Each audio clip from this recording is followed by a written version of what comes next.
जेव्हा मी first under 14च्या सिलेक्शनला आलेलो Wankhede, old Wankhede होता आणि आम्हाला स्टँड्समध्ये एक मला असं वाटतं सुनील गावस्कर स्टँड जिकडे आहे आता आणि त्या स्टँडमध्ये आम्हाला असं ते पाऱ्यावर आम्ही असे बसलेलो पूर्ण दिवस आणि ती जी मेमरी आहे, कारण ती ओल्ड वानखडेची मेमरी आहे.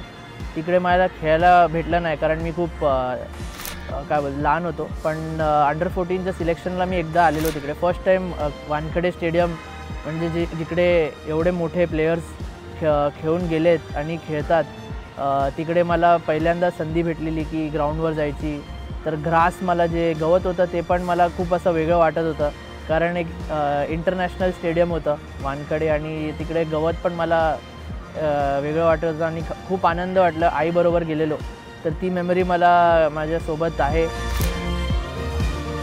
माझी फेवरेट मेमरी तर आम्ही जेव्हा रणजी ट्रॉफी फायनल खेळालो आता 8 वर्षानंतर आम्ही रणजी ट्रॉफी जिंकलो आणि रणजी ट्रॉफी फायनल ते पण वानखडे स्टेडियममध्ये. आम्हाला ते तिकडे खेळायला खूप आनंद वाटलं आणि त्या फायनलला जिंकून खूपच जास्त गर्व असं वाटलं की मुंबईसाठी रणजी ट्रॉफी फायनल आम्ही परत आणली आणि ती माझी एकदम असं बोलू तर फेवरेट मेमरी तुम्ही बोलू शकता.